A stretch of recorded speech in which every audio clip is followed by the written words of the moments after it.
Hey, what's up, guys? E aí, pessoal? Nossa 10ª e 11ª lição. Olha só, juntei duas lições porque a gente está fazendo revisões aqui.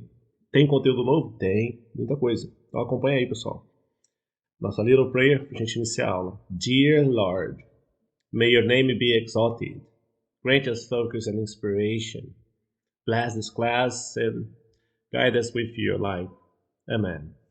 Querido Senhor, dear Lord, que o seu nome seja exaltado. May your name be exalted. Nos conceda foco e inspiração. Grant us focus and inspiration. Abençoe esta aula, bless this class, e nos guie and guide us com a sua luz, with your light. Nossa oração, e agora Bible verse, um verso da Bíblia, no Evangelho de Mateus, Gospel of Matthew, e o famoso Sermão da Montanha, tá?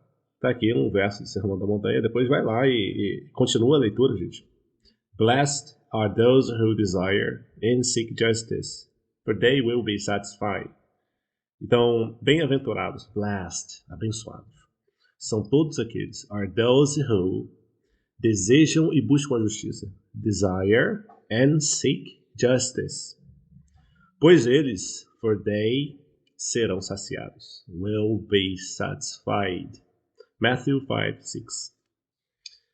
Curiosidade cultural, nós temos dois personagens que são figuras que representam nações. Tá? Uncle Sam, que é esse de chapéu vermelho e blusa azul.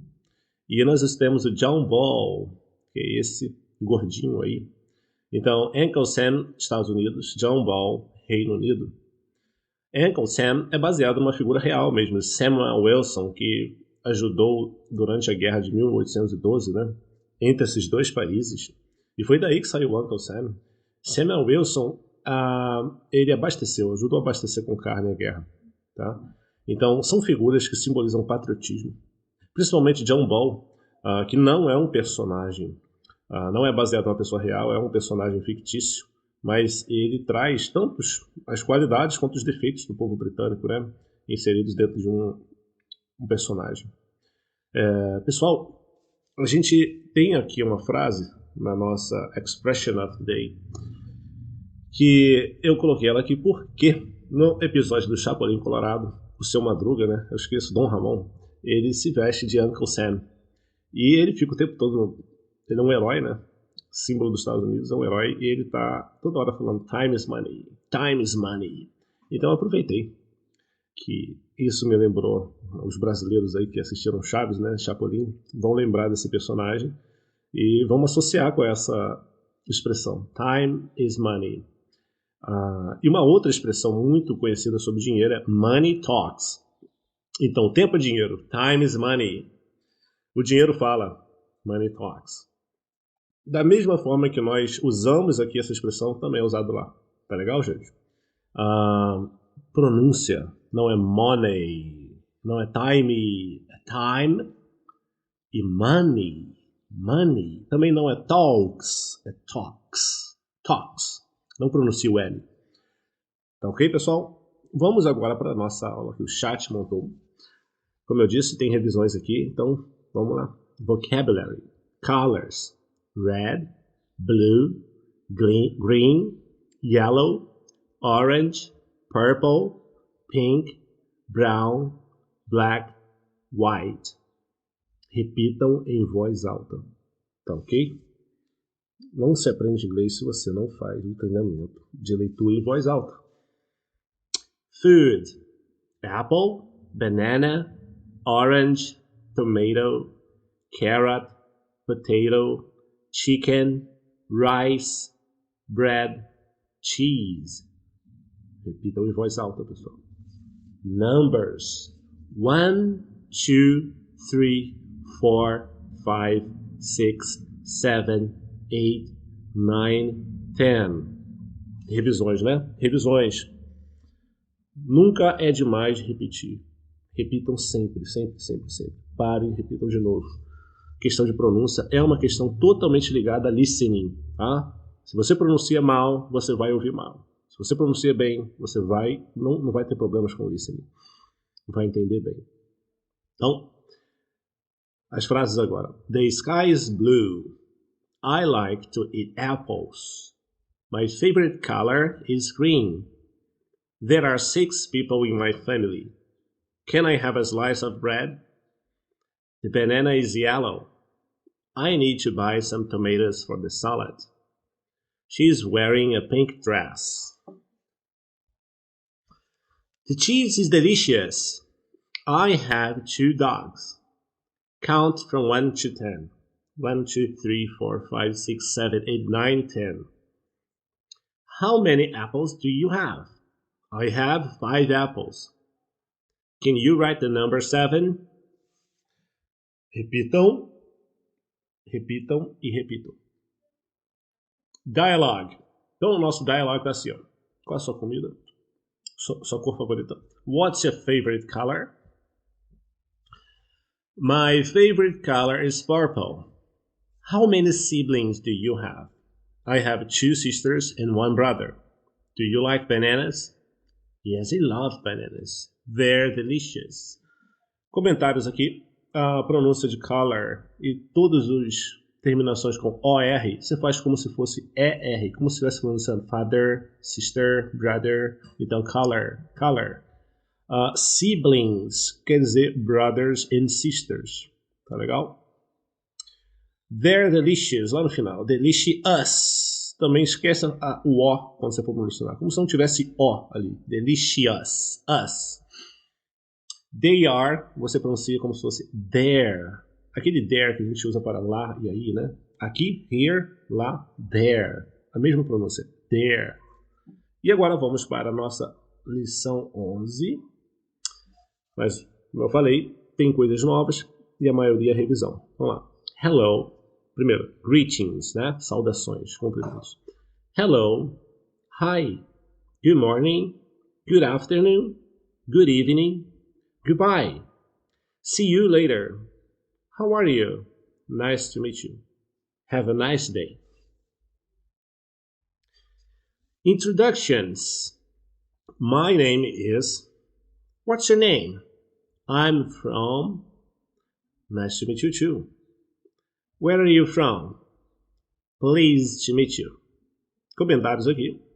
Nice to meet you. Pleased to meet you. É a mesma coisa, tá? Nice pode ser trocado por pleased.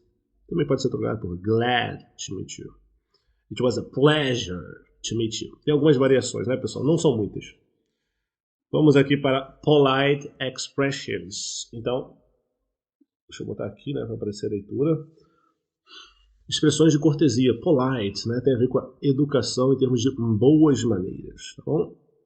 Please, thank you, you're welcome, excuse me, I'm sorry, may I, could you, would you like, I appreciate it. Comentários aqui, pronúncia de you are, quando tá junto, fica igual your. Aquele your que você encontra em what's your name? Seu, sua, né? Your, mesma coisa. You're welcome. 3 sílabas. Your, uma sílaba. Well, segunda sílaba. Come, terceira sílaba. You're welcome. Bem simples, né? Excuse me. Você tendência a falar excuse me, mas no dia a dia, excuse me. As frases que nós temos, vamos lá. Hello, how are you? Good morning, nice to meet you. Excuse me, where's the nearest bank? Thank you for your help. May I have a glass of water, please? Hi, what's your name? Goodbye, have a nice day. Would you like a cup of coffee? I'm sorry for the mistake. Thank you, I appreciate it. Dialogue. Hello, my name is John. Hi, John. Nice to meet you. I'm Sarah. Where are you from, Sarah? I'm from Canada. How about you, John? I'm from United States. Pleased to meet you, Sarah. United States. Você pode falar US, USA, the States, America. Tá? São várias referências que você pode usar no lugar United States. Ou o nome completo também, United States of America. Agora as músicas. Bom, temos 3 músicas clássicas, né? A mais atual, qual é a mais atual? Todas. Você vai ouvir as 3, tá? Então, assim, as 2 primeiras são hinos nacionais. A primeira dos Estados Unidos, a segunda do Reino Unido. Logicamente, a do Reino Unido é a mais antiga, né? E Englishman in New York, cantada pelo Sting, é um clássico. E você vai ouvir hoje em dia na rádio também tocando, né? Então, ouçam Sting cantando um inglês em Nova York. Ele ressalta alguns detalhes, né? Realça alguns detalhes entre as culturas americana e britânica. E por que eu trouxe isso daqui? E por que eu trouxe o tio Sam, Uncle Sam, né? E o John Ball? Porque quando a gente fala sobre patriotismo britânico, patriotismo americano, né, eles estão ligados aos símbolos, né, como a bandeira, aos símbolos como os hinos nacionais, God Save the Queen ou God Save the King, dependendo do caso, né? Ouça essa música e ela é muito antiga, não tem, é anônimo o escritor dela. Você vai perceber que a gente tem alguns hinos nas igrejas, né, que são baseadas nessa música. Você fala, esse é o hino tal da harpa, do cantor cristão, né? E é um hino nacional deles. Ouça a magnitude, a grandeza que existe, né? É um hino imperial de um monarca de uma grande nação. Olha, perceba a grandeza que existe nessa música. Porém, gente, na Guerra de 1812, que eu poderia estar comentando lá no episódio do Uncle Sam, né? O Reino Unido tinha sido derrotado na Guerra da Independência pelos Estados Unidos. Olha, que surpresa. O maior império do mundo ser derrotado por um país em construção, como os Estados Unidos. Sim, foram derrotados. 30 anos depois, algumas tensões, né, foram crescendo e deram motivo a uma segunda guerra. A maior marinha do mundo cercou Baltimore, Estados Unidos. Bombardearam os Estados Unidos durante 24 horas aquele espaço. Mas o que aconteceu? Aconteceu que uma bandeira estava erguida, a bandeira americana. A Star Spangled Banner, né? A bandeira estrelada americana, que é o nome do hino nacional americano. E o nome do hino, e o hino é cantado sobre essa guerra de 1812, porque mesmo com todo o bombardeio, né? Bombs burst in the air, e a bandeira ainda estava there, e a bandeira ainda balançava, wave, porque aqui é a terra dos livres, a land of free, e o lar dos homens bravos, the home of brave. Então tem algumas rimas na música. A música ela é curta e ela canta sobre a vitória dos Estados, uma segunda vitória, né? E agora uma vitória, vamos chamar de uma vitória simbólica, né? Toda vez que um americano está cantando o hino nacional dele, ele está dando uma pontada ali, né? Uma alfinetada no britânico. Em termos práticos, né? Houve um empate, mas em termos simbólicos, foi a segunda vitória dos Estados Unidos sobre o Reino Unido, sobre o maior império que existia. A segunda. E isso consagrou os Estados Unidos. Pronto, já era. A maior nação do mundo, mais poderosa do mundo até hoje. Nunca mais teve uma guerra entre os dois. Teve um desencontro ali na Guerra da Espanha, mas só um desencontro. Guerra mesmo, foram só essas duas. E o Reino Unido não se deu bem em nenhuma das duas. E ouçam também a música, entendam a história. Ela canta sobre a bandeira americana que ficou de pé durante 24 horas de bombardeio. Essa bandeira está guardada no museu até hoje, em Washington, D.C. Vamos agora para a nossa parte de humor. Vamos ver o que eu relacionei aqui. Relacionei um personagem americano, George Washington, né? Um dos pais fundadores. Então, o que esse pai fundador faria, né, se ele estivesse vivo hoje? É uma pergunta e as pessoas, né, pensam assim, o que ele faria? Então vamos lá. What would George Washington do if he were alive today? Então o que ele faria se estivesse vivo? If he were alive today. É um humor, né, gente? A piada. E a piada é he desperately scratched his hands against the walls of the coffin, crying out in fear. Então o que aconteceria se ele estivesse vivo? Ele estaria arranhando as paredes do caixão e gritando de medo. Ele está dentro, tá 7 palmos embaixo da terra. É isso que aconteceria. Bom, gente, toda vez que a gente explica uma piada, né, é como dissecar um sapo. você entende melhor a anatomia do sapo, mas você mata ele, né? Então, o meu trabalho aqui é matar o sapo toda vez, né, que eu tô explicando. Não tem como. Mas conta essa piada pra alguém, de repente vai fazer um sentido, né? Lembra-se, pô, o que... Pega um personagem que já morreu. O que Getúlio Vargas faria se estivesse vivo? Aí, pronto. Vamos lá. Segunda piada. You're not completely useless. You can always serve as a bad example. Então, você não é completamente inútil. You're not completely useless. Aí você pensa, vai vir uma mensagem boa aqui pra mim.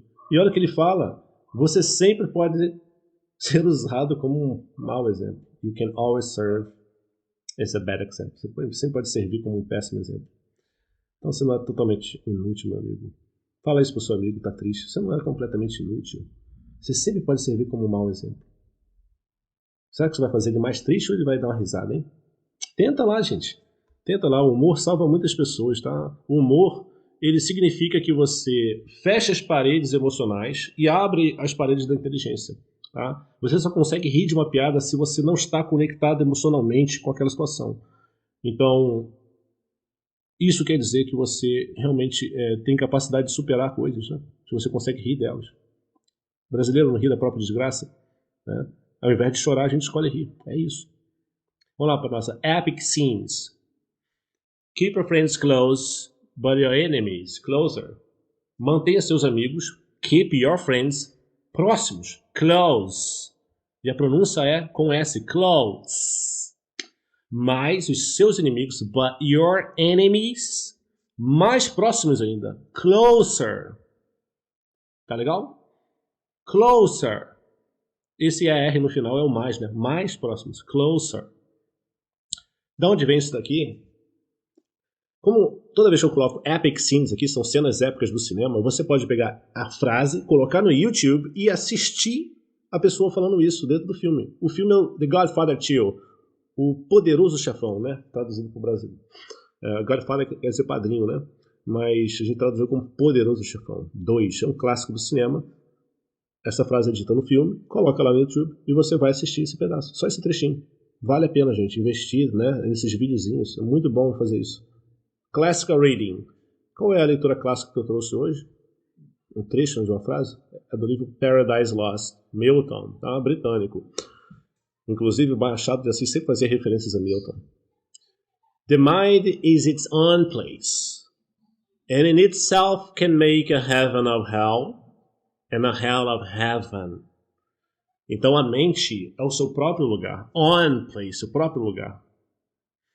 E ela mesma, in itself, e nela mesma, can make, pode fazer, pode criar. Make tem o sentido de criar, tá? O céu do inferno. Heaven of hell. E o inferno do céu. And the hell of heaven. Tudo está nas tuas mãos, né, meu? Deus te deu capacidade, 2 braços, 2 pernas, uma mente. O que você está fazendo com isso, né? Você está fazendo um céu do inferno, que é o que deveria estar fazendo, né? Ou você está fazendo um inferno do céu? Remarkable sentence. Uma frase marcante de Ernest Hemingway. Temos um americano, né? Trouxe um britânico, agora um americano. You should not judge, you should understand. É uma frase clássica para todos os leitores, admiradores de literatura e todos aqueles que pretendem um dia escrever, ou como eu, feito eu, tipo eu, tá ligado à escrita, né? A tarefa de escrever, de desempenhar um papel mais importante dentro da sua área. Está dizendo assim, você não deveria julgar. You should not judge. Você deveria entender. Julgamentos morais, né, são para outra esfera do conhecimento. Aqui não. Aqui nós entendemos os personagens. Nós não julgamos eles. Nós entendemos. Sem julgamentos morais. Isso é a função da inteligência e da literatura. Se você não faz isso, você perde muita informação. Muita informação. Você não tem ideia. Isso aqui é um grande conselho. Ernest Hemingway. Tá? Não só para a literatura, né? Mas para a vida. Então, dica de sempre, repita tudo, hoje e amanhã. E quando eu falo repita, gente, é em voz alta. São leituras em voz alta. Tá ok, pessoal? See you then. Bye, bye.